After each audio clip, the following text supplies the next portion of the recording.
बहुत समय पहले की बात है। कासगंज नामक एक सुंदर सा गांव हुआ करता था।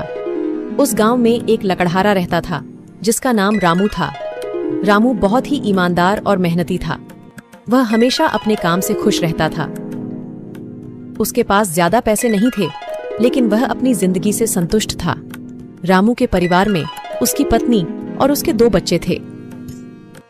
रामू सेठ लालचंद के यहाँ लकड़ी काटने का काम करता था और लकड़ी काटने के बदले में सेठ लालचंद रामू को पैसे देता था, जिससे रामू और उसके परिवार का जीवन व्यापन होता था। सुमन, मैं काम पर जा रहा हूँ। आज बहुत देर हो गया है, तो तुम बच्चों को स्कूल छोड़ आना। जी, स्कूल तो मैं छोड़ आऊंगी, लेकिन मोनू और चिंकी पिछले 2 दिन से कह रहे हैं कि उनके स्कूल की टीचर स्कूल की फीस मंगा रही है। हाँ, तो जाकर दे आओ ना स्कूल की फीस। अजी कहाँ से दूं? आप जो पगार लाते हैं उसमें मुश्किल से तो घर चल पाता है। अब उतनी सी तनख्वाह में मैं बच्चों की फीस का इंतजाम कैसे करूं? अजी मैं एक बात आपको साफ साफ कह देती हूँ, आप सेठ लालचंद जी से पगार बढ़ाने की बात कहिए। दिन पर दिन खर्च बढ़ता जा रहा है। बाजार में अगर सब्जी लेने निकलो तो सब्जियों के दाम आसमान छू रहे हैं, और बच्चों की पढ़ाई का खर्चा, घर का खर्चा, अब इतनी कम तनख्वाह में कैसे गुजारा होगा?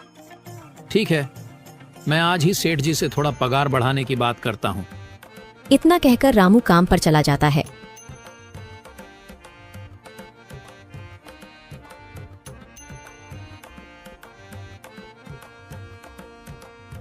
अरे भाई, आज तो पगार का दिन है। देखो, अब यह सेठ लालचंद कोई ना कोई लोचा जरूर करेगा। हमेशा कोई ना कोई बहाना बनाकर पगार कम कर देता है। और अगली बार तो मेरी आधी पगार काट ली थी, यह कहकर कि जो मैंने लालचंद जी से 200 रुपए उधार लिए थे, उसका ब्याज बढ़कर 1000 रुपए हो गया है। इसलिए मैं तुम्हारी पगार में से 1000 रुपए काट रहा हूँ। हाँ हरिया भाई, तुम एकदम ठीक कह रहे हो। ये सेठ लालचंद ना एक नंबर का चालाक और लालची इंसान है। एक तो दुगुना काम ले लेता है और बदले में पैसे भी पूरे नहीं देता। हाँ भाई, मेरे भी अगली बार सेठ लालचंद ने पगार काट लिए थे।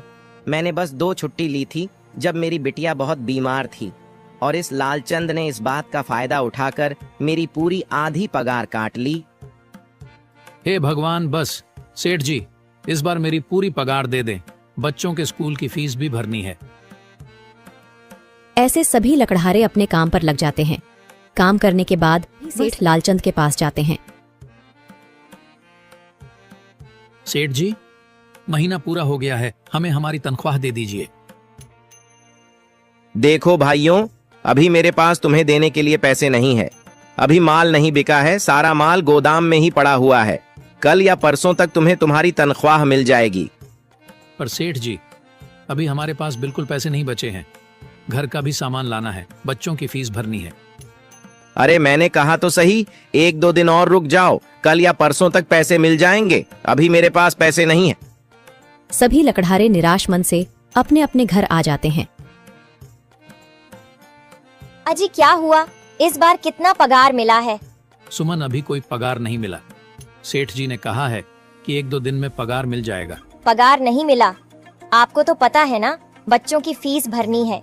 इनकी स्कूल टीचर ने आज साफ साफ चेतावनी दे दी है कि अगर कल फीस नहीं लाई तो बच्चों को घर पर ही बिठा लेना। अब बताओ मैं क्या करूं? मैं क्या करूं सुमन, ये सेठ जी समय पर कभी पैसे देते ही नहीं है।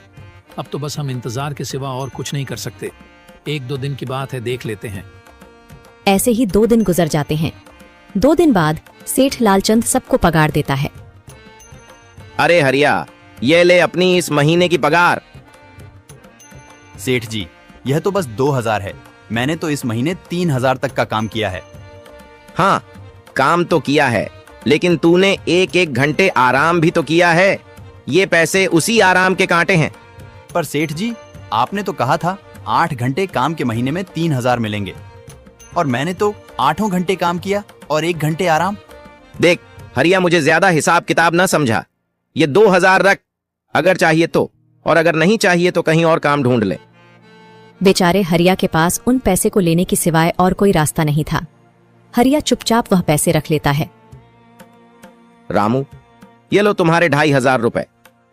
पर सेठ जी, 2500 क्यों? मेरे तो पूरे 3000 बनते हैं ना। मैंने तो कोई छुट्टी भी नहीं की और ना ही कोई आराम। मैंने तो अपना सारा काम समय पर किया है।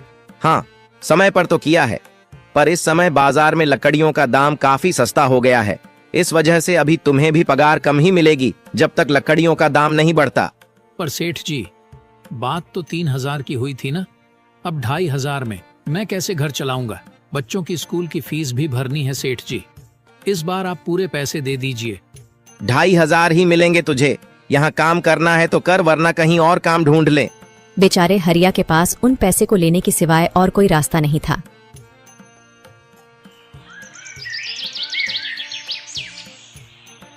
अरे भाई, यह सेठ लालचंद एक नंबर का बेईमान इंसान है। सारे पैसे अपने जेब में भर लेता है और बहाने बनाता है कि लकड़ियों के दाम सस्ते हो गए हैं। देख लेना, हम गरीबों की किसी न किसी दिन इसे जरूर हाय लगेगी। नहीं हरिया, ऐसे नहीं कहते। वह हमारे अन्नदाता है। आखिर उन्हीं के वजह से तो हमारा घर चल रहा है। अरे काहे का अन्नदाता? काम के पूरे पैसे तो देता नहीं है। पूरे महीने मेहनत करके भी क्या मिलते हैं? बस ये 2,000 रुपए। इसमें घर खर्च कैसे चलाएं? ऐसे तो हम कभी तरक्की नहीं कर पाएंगे। और हम कर भी क्या सकते हैं हरिया? हमें लकड़ी काटने की सिवा और कोई काम कहाँ आता है? और कोई काम खोलना भी चाहे तो उसके लिए हमारे पास इतने पैसे कहाँ हैं? अब जो भी हो, हमारा तो बस ये सेठ लालचंद ही सहारा है ना। कुछ देर बातें करने के बाद अपने घर की ओर निकल पड़ते हैं। जी आ गए आप। कितनी पगार मिला है? सुमन, इस बार सेठ जी ने बस 2,500 रुपए ही दिए हैं। बस 2,000? इतने में कैसे घर चलाएंगे? बच्चों की फीस में ही 1,000 रुपए निकल जाएंगे। फिर 1,500 में क्या क्या करेंगे? अब मैं क्या कहूँ सुमन, अब तुम्हें इसी में ही गुजारा करना होगा। तुम सबसे पहले बच्चों की फीस भर देना, इसके बाद बाकी का मैं देखता हूँ। अजी आप क्या देख लोगे? सेठ जी से पूरे पैसे तो मांगे नहीं गए आपसे? नहीं सुमन, मैंने सेठ जी से पैसों के लिए कहा था, पर सेठ जी ने साफ इनकार कर दिया और कहा, यह लेना है तो लो, वरना कहीं और काम ढूंढ सकते हो। मैं सोच रहा हूं कि लकड़ी काटने के बाद मैं कहीं और भी काम ढूंढ लूं। सेठ जी के यहां से काम करने के बाद मैं दूसरी जगह पर काम किया करूंगा, इससे कुछ ज्यादा आमदनी हो जाएगी। आज ही मैं सेठ जी के यहां पर काम करने के बाद और भी जगह काम ढूंढने जाऊंगा। इतना कहकर रामू काम पर निकल जाता है और जैसा कि रामू ने कहा था, वह लालचंद के यहाँ काम करने के बाद काम की तलाश में निकल जाता है। रामू पूरे गांव में काम ढूंढता है, दुकानों दुकानों पर जाकर लोगों से काम मांगता है, मगर हर जगह रामू को केवल निराशा ही हाथ लगती है। अंत में थक हार कर रामू वापस जाने लगता है। तभी वह देखता है कि अचानक बहुत सारे भैंसों का झुंड उसकी तरफ दौड़े आ रहा है। यह देखकर रामू बहुत डर जाता है। वह इधर उधर देखता है तो उसे एक गुफा दिखती है और वह गुफा में जाकर छुप जाता है। जब भैंसों का झुंड वहां से निकल जाता है तब रामू की जान में जान आती है। हे भगवान, आज तो बाल बाल बच गया मैं, वरना आज तो मैं इन भैंसों के पैरों तलों तो कुचला ही जाता। पर यह मैं कहां आ गया? रामू यह सब सोच ही रहा था कि तभी उसकी नजर गुफा में रखी एक टोकरी पर जाती है। रामू उस टोकरी के पास जाता है। ये कैसी गुफा है?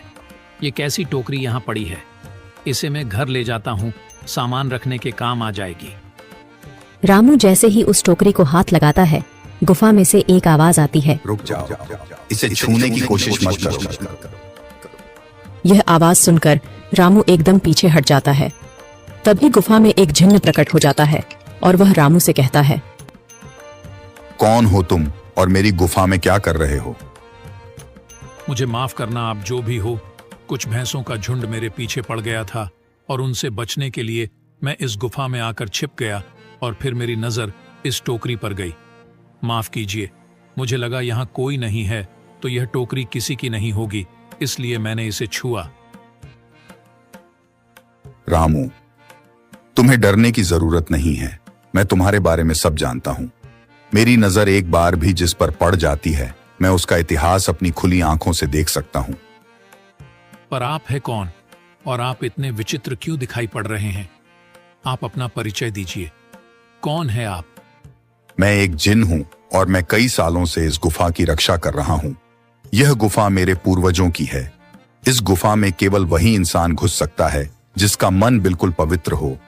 अगर तुम अपवित्र होते तो तुम इस गुफा में कभी नहीं घुस पाते। तुम एक सच्चे इंसान हो, इसलिए तुम इस गुफा में घुस पाए और इस टोकरी को छू पाए। अब तुमने इस टोकरी को छुआ है तो यह टोकरी तुम्हारी हुई। नहीं, मुझे ये टोकरी नहीं चाहिए, मैं तो बस देख रहा था। डरो मत रामू, तुम ये टोकरी ले जाओ। ये कोई साधारण टोकरी नहीं है, बल्कि यह जादुई टोकरी है।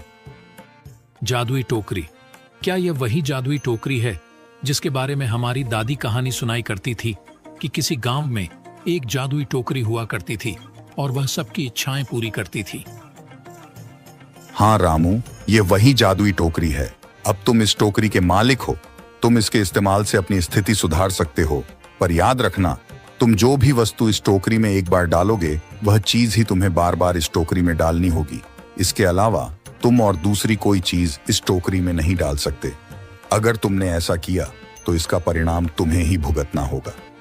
मेरी इस बात को हमेशा ध्यान में रखना और सोच समझकर बिना लालच किए इस टोकरी में वह ही सामान रखना जिसकी तुम्हें जरूरत हो। रामू टोकरी को लेकर घर आ जाता है। सुमन, ये देखो, ये मैं क्या लेकर आया हूँ। क्या लाए हो आप? बस ये एक टोकरी। सबसे पहले यह बताइए, आप तो काम की तलाश में गए थे ना, तो कोई दूसरा काम मिला कि नहीं? नहीं। अरे सुमन, मेरी पूरी बात तो सुनो।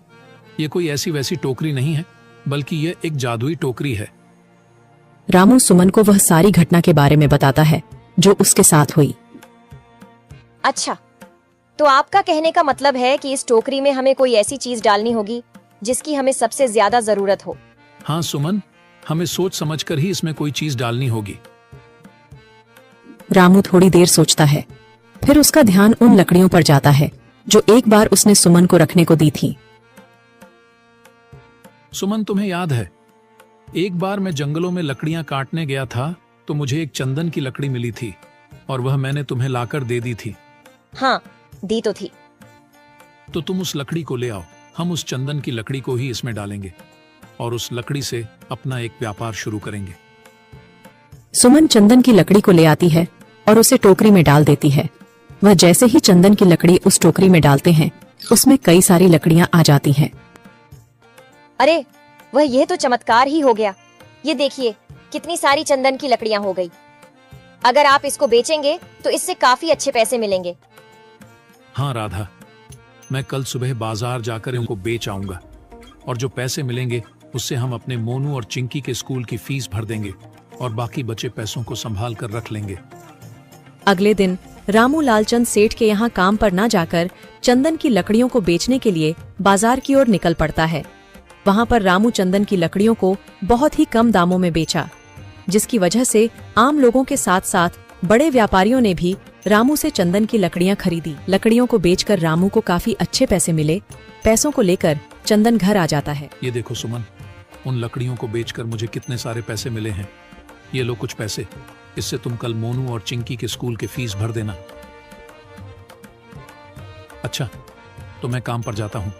अजी, आपके पास तो अब यह जादुई टोकरी है, तो अब आपको उस सेठ लालचंद के यहाँ काम करने की क्या जरूरत है?